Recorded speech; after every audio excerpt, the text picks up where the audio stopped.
Hello students, I am your economics teacher Navdeep. Yesterday we started chapter number 1 of statistics for economics. Name of chapter number 1 is concept of economics and significance of statistics in economics. In this chapter we have covered concept of economics, consumption, production and distribution, and economic activity, saving investment. Scarcity is the undercurrent of economic problem, therefore of economics. Meaning of statistics in plural sense and in singular sense. Difference between statistics and data. Features of statistics and statistical tools. Today we will continue this chapter. Today we will do nature of statistics, subject matter of statistics, limitations of statistics, and functions and importance of statistics. With this, your chapter number 1 is complete. Today's topic is scope of statistics. In this topic, we will cover 3 things: nature of statistics, subject matter of statistics, and limitations of statistics. First is nature of statistics. Statistics is both science as well as art. How can we say statistics science? Because in science we will do study in a very systematic way. In the same way, in statistics we will do study in a very systematic or scientific manner. Statistics is also called an art because in statistics we will deal with problems related to our real practical life. Okay, so we can call statistics is science as well as an art. Now, subject matter of statistics. We will consider two things in subject matter. One is descriptive statistics and other is inferential statistics. Descriptive statistics देखो क्या होती है. Descriptive statistics में वो सारे methods cover हो जाएंगे जो स्टैटिस्टिकल डेटा को कलेक्ट करने से रिलेटेड होते हैं, प्रेजेंट करने से रिलेटेड होते हैं और उसका एनालिसिस करने से रिलेटेड होते हैं. डेटा को कलेक्ट कैसे कर सकते हैं? 2 तरीके होते हैं, या तो प्राइमरी सोर्सेज से या फिर सेकेंडरी सोर्सेज से. ये आप सेकेंड चैप्टर में स्टडी करोगे. फिर प्रेजेंटेशन, डेटा को हम प्रेजेंट कैसे कर सकते हैं? डायग्राम की फॉर्म में, टेबल की फॉर्म में, पाई चार्ट की फॉर्म में या बार ग्राफ की फॉर्म में. फिर एनालिसिस ऑफ डेटा, उससे जो कंक्लूज़न निकालना है वो एवरेज निकाल के हम निकालें या फिर हम मोड मीडियन के थ्रू निकालें या कोरिलेशन के थ्रू निकालें या इंडेक्स नंबर के थ्रू निकालें. ये सारी टेक्निक्स होती हैं एनालिसिस करने की. तो डिस्क्रिप्टिव स्टैटिस्टिक्स में ये सारा कुछ कवर हो जाएगा. वो वाले मेथड्स जो डेटा को कलेक्ट करने से रिलेट करते हैं, प्रेजेंटेशन से रिलेटेड है या एनालिसिस ऑफ डेटा से रिलेटेड है. Next is inferential statistics. Inferential statistics का मतलब होता है इसमें वो सारे मेथड्स आ जाएंगे जिनके थ्रू जो कंक्लूज़न है ना वो यूनिवर्स में से एक हम सैंपल लेंगे और उस सैंपल के बेस पे कंक्लूज़न लिया जाएगा. अब यहाँ पे आपको एक एग्जांपल लेके बताती हूँ, फिर ज़्यादा क्लियर हो जाएगा. फॉर एग्जांपल, आपकी क्लास में जितने भी स्टूडेंट्स हैं, मैं देखना चाहती हूँ कि आपकी क्लास के स्टूडेंट इंटेलिजेंट हैं, वीक हैं या एवरेज हैं. कैसा उनका रिजल्ट रहता है ये देखना चाहती हूँ. तो एक तो तरीका है कि मैं हर एक बच्चे के मार्क्स पूछूं कि हर एक बच्चे की कितनी परसेंटेज है, उसके बेस पर मैं डिसीज़न निकालूं. ठीक है, तो यहाँ पे आपकी पूरी क्लास की बात कर रही हूँ ना, मैं पूरी क्लास में से मैं कंक्लूज़न ड्रॉ करना चाहती हूँ कि आपकी क्लास इंटेलिजेंट है या एवरेज है या वीक है. तो मैं पूरी क्लास की बात कर रही हूँ, तो यहाँ पे आपकी जो पूरी क्लास है ना, पूरी क्लास में जितने भी स्टूडेंट्स हैं वो मेरे लिए पॉपुलेशन या यूनिवर्स का काम करेंगे. ठीक है, और उनके जो परसेंटेज है उसके बेस पे मैं कंक्लूज़न ड्रॉ करूँगी कि आपकी क्लास के बच्चे कैसे हैं. एक तो ये तरीका हो गया. दूसरा तरीका मेरे पास क्या है कि आपकी क्लास में अगर 53 स्टूडेंट हैं, मैं हर एक अकेले बच्चे से उसकी परसेंटेज ना पूछ के मैं क्या कर रही हूँ कि मैंने रैंडमली कोई भी 8-10 बच्चे उसमें से निकाल लिए और उनकी परसेंटेज पूछी और उसके बेस पर मैंने एक कंक्लूज़न ड्रॉ कर लिया कि आपकी क्लास के बच्चे इंटेलिजेंट हैं या फिर वीक हैं, ठीक है। तो अभी मैंने क्या किया, 53 के 53 स्टूडेंट्स को नहीं लिया ना, वो जो 53 के 53 स्टूडेंट हैं वो पॉपुलेशन या यूनिवर्स हैं, जो मैंने उसमें से 8 स्टूडेंट निकाले और उनके परसेंटेज के बेस पे मैंने आपकी क्लास के लिए एक डिसीज़न ले लिया कि आपकी क्लास कैसी है। तो वो जो मैंने 8 स्टूडेंट निकाले ना सारे में से, वो 8 स्टूडेंट मेरे लिए सैम्पल का काम करेंगे। मैंने होल यूनिवर्स में से सैम्पल निकाल लिया। तो इन्फ्रेंशियल स्टैटिस्टिक्स यही होता है, जब हम होल यूनिवर्स या पॉपुलेशन के बेस पे एक सैम्पल निकालते हैं और उस सैम्पल के बेस पे हम कंक्लूज़न निकालते हैं, ये होता है इन्फ्रेंशियल स्टैटिस्टिक्स। तो क्लियर है सब्जेक्ट मैटर। डिस्क्रिप्टिव में सारे मेथड्स आ जाएंगे। इन्फ्रेंशियल में क्या होता है कि यूनिवर्स में से सैंपल लिया, फिर सैंपल के बेस पे हमने कंक्लूजन ड्रॉ किया। Now what are the limitations of statistics. First limitation इसकी क्या है, study of numerical data only. हम सिर्फ वो वाले फैक्ट को स्टडी कर सकते हैं यहाँ पे जिनको हम नंबर की फॉर्म में एक्सप्रेस कर सकते हैं, क्वांटिटेटिव फॉर्म में। जैसे क्वालिटी, ऑनेस्टी, डिसऑनेस्टी, ये सारे जो पैरामीटर्स हैं ना, ये क्वांटिटी की फॉर्म में नहीं होते, क्वांटिटेटिव इन्फॉर्मेशन की फॉर्म में नहीं होते, तो इनकी स्टडी हम नहीं कर सकते स्टैटिस्टिक्स में। उसके बाद है स्टडी ऑफ एग्रीगेट्स ओनली। हम यहाँ पर सिर्फ एग्रीगेट, अभी मैंने फीचर में भी कल आपको बताया था ना कि एग्रीगेट फैक्ट्स जो होते हैं उसी को स्टैटिस्टिक्स बोल सकते हैं हम। तो हम यहाँ पे सिर्फ एग्रीगेट्स की स्टडी कर सकते हैं, किसी अकेले फैक्ट की हम स्टडी नहीं कर सकते, ये भी लिमिटेशन है। अगर आपको बोला जाए कि आपके क्लास टीचर की सैलरी पर मंथ 50,000 है, तो ये कोई स्टैटिस्टिकल डेटा नहीं है, ये अकेली इन्फॉर्मेशन है, डेटा है ये सिर्फ। पर अगर ऐसा बोला जाए कि आपके टीचर की सैलरी इतनी है 50,000 पर मंथ, और दूसरे स्कूल में ये वाला सब्जेक्ट जो टीचर पढ़ा रहा है उसकी सैलरी इतनी है, और इस स्कूल में इतनी है, इसमें इतनी है, ऐसे 4-5 स्कूलों का अगर कंपैरिजन करके टीचर की सैलरी बताई जाए तो वो स्टैटिस्टिकल डेटा है। वहाँ पे एग्रीगेट हो गया ना फैक्ट्स का, अकेले फैक्ट को आप नहीं बोल सकते हो स्टैटिस्टिक्स, ये भी लिमिटेशन है।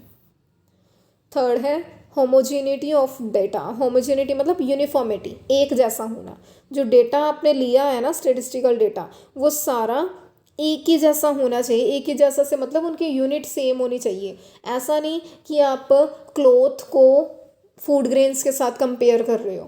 क्लॉथ को मीटर्स में मेज़र किया जाता है एंड फूड ग्रेन्स को किलोग्राम्स में मेज़र किया जाएगा, क्विंटल्स में मेज़र किया जाएगा। यूनिट दोनों की अलग अलग है, तो आप कंपेयर नहीं कर पाओगे इनके डेटा को। तो इसलिए स्टैटिस्टिक्स में जब भी डेटा लिया जाएगा वो होमोजीनियस होना चाहिए। होमोजीनियस के अलावा आप कोई और डेटा नहीं ले सकते हो, ये भी लिमिटेशन है। Results are true only on an average. तो स्टैटिस्टिक्स से जो हम रिजल्ट निकालते हैं ना, वो ऑन एन एवरेज बेसिस सिर्फ सही होते हैं, ये नहीं कि पूरे 100% वो सही ही होंगे। अब जैसे मैंने आपकी क्लास में से 8 स्टूडेंट्स का सैंपल लिया, तो उनके बेस पे मैंने ये डिसीज़न ले लिया कि आपकी क्लास के बच्चे एवरेज हैं। पर ज़रूरी नहीं, अब ज़रूरी थोड़ी है कि आपकी क्लास में जितने भी बच्चे सारे ही एवरेज होंगे। कुछ बच्चे इंटेलिजेंट भी हो सकते हैं बीच में से, कुछ बिल्कुल डल भी हो सकते हैं। तो इसलिए बोला जाता है जो रिज़ल्ट हैं वो सिर्फ एवरेज बेसिस पे ट्रू होंगे, 100% ट्रू नहीं होंगे। फिफ्थ पॉइंट है विदाउट रेफरेंस रिजल्ट्स में प्रूव टू बी रॉन्ग। बिना रेफरेंस के रिजल्ट प्रूव हो सकते हैं रॉन्ग भी। वो कैसे? अभी अगर मान लो आपके पास 3 फर्म्स हैं, यहाँ सामने स्लाइड पे देखो, जैसे फर्म ए है, बी है और सी है। जो फर्म ए है इसको पहले साल में प्रॉफिट हो रहा है 100 करोड़, ठीक है, और दूसरे साल में इसको प्रॉफिट हो रहा है 200 करोड़, फिर तीसरे साल में इसको प्रॉफिट हो रहा है 300 करोड़। टोटल इसको कितना प्रॉफिट हो गया? 600 करोड़। तो हमने इसकी एवरेज निकाल ली, 3 सालों का प्रॉफिट है ना, तो 600 करोड़ को हमें 3 से डिवाइड करना पड़ेगा एवरेज निकालने के लिए। तो 200 करोड़ क्या आ गई? 200 करोड़ हमारे पास एवरेज आ गई फर्म ए की। पहले इसका कितना था? 100, फिर 200, फिर 300। ऐसे ही अगर हम बी फर्म का लें, जो बी फर्म है ना उसका पहले साल में प्रॉफिट है 50, दूसरे में है 30, तीसरे में है 520। ठीक है। सी को अभी चलो छोड़ ही दो, यहीं से आपको समझ आ जाएगा।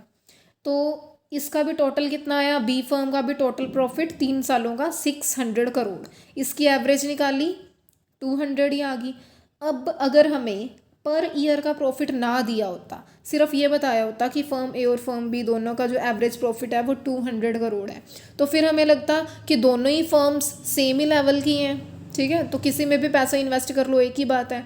पर हमें यहाँ पे अगर इनका पर ईयर का प्रॉफिट जब दे दिया, हमें रेफरेंस दे दी इसकी पर ईयर प्रॉफिट की, तो अब हम किस में पैसा इन्वेस्ट करेंगे, अब हम पैसा फर्म ए में इन्वेस्ट करेंगे, क्योंकि यहाँ पे जो स्टेबिलिटी है ना वो ज़्यादा है कि हर बार 100 करोड़ से प्रॉफिट बढ़ ही रहा है, तो आने वाले टाइम पे भी हम अंदाज़ा लगा सकते हैं प्रॉफिट बढ़ेगा ही। पर बी वाली में क्या है, कभी तो कम हो जाता है, कभी एकदम से इतनी तेज़ी से बढ़ जाता है। अभी इतनी तेज़ी से बढ़ा तो हो सकता है आने वाले साल में बिल्कुल ही फिर दोबारा 30 पे 20 पे आ जाए, ठीक है। तो अभी यहाँ पे हमें रेफरेंस मिल गई, तो रेफरेंस के बेस पे हम बता सकते हैं कौन से वाला सही रहेगा, पर विदाउट रेफरेंस हमारे जो रिजल्ट हैं वो रॉन्ग प्रूव हो सकते हैं। I hope is it clear.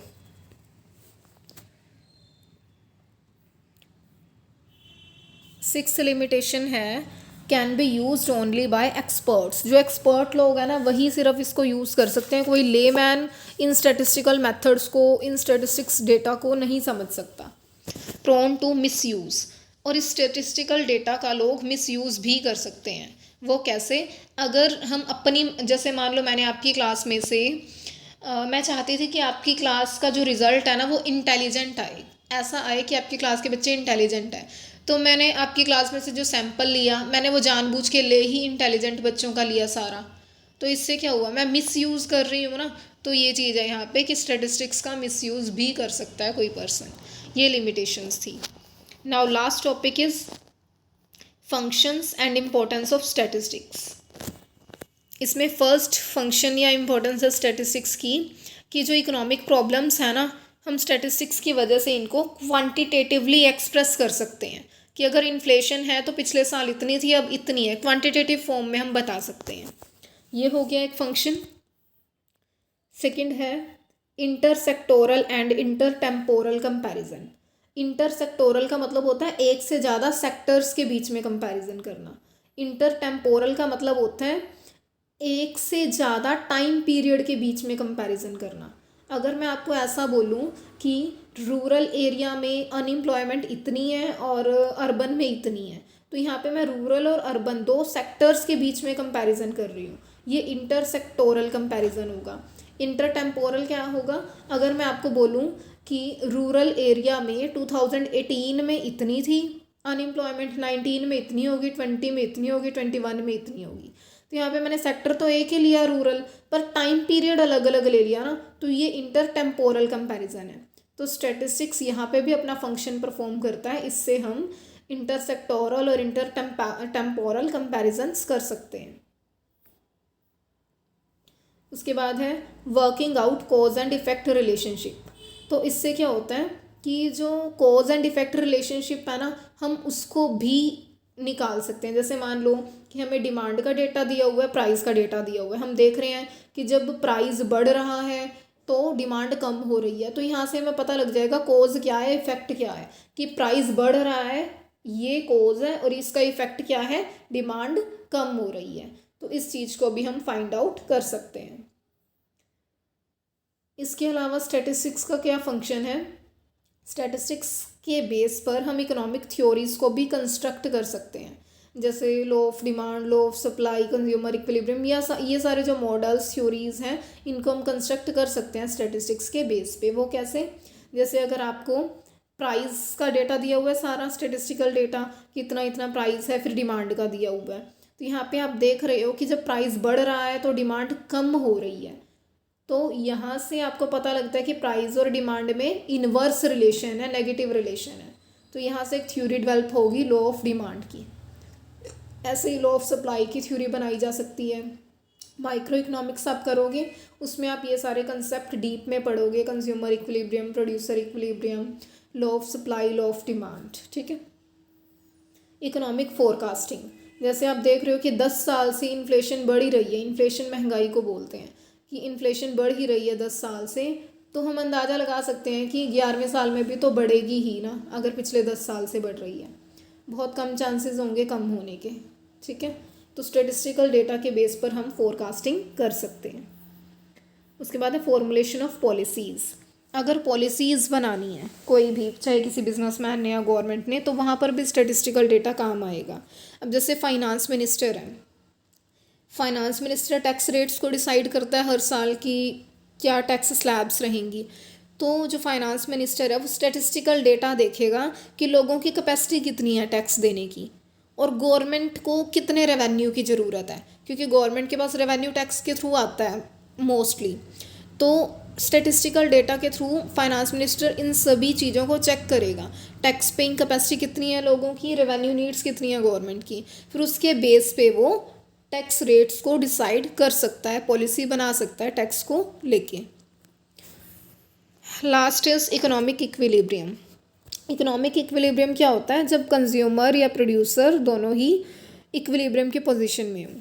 Consumer तब इक्विलिब्रियम की पोजीशन में होगा जब उसको मैक्सिमम सेटिस्फेक्शन मिल रहा है अपनी इनकम खर्च करके, और प्रोड्यूसर तब इक्विलिब्रियम की सिचुएशन में होगा जब उसको मैक्सिमम प्रॉफिट मिल रहा है, ठीक है। तो प्रोड्यूसर को मैक्सिमम प्रॉफिट मिल रहा है या नहीं मिल रहा, कंज्यूमर को मैक्सिमम सेटिस्फेक्शन मिल रहा है या नहीं मिल रहा है, ये हमें स्टैटिस्टिकल इन्फॉर्मेशन से पता लगेगा। तो हम कह सकते हैं कि जो स्टैटिस्टिकल डेटा है वो इकोनॉमिक इक्विलिब्रियम को भी सेट करने में हमारी हेल्प करता है। तो these all are the points related to functions and importance of statistics. This is all about your chapter number 1 of statistics for economics. This is all for today. Thank you.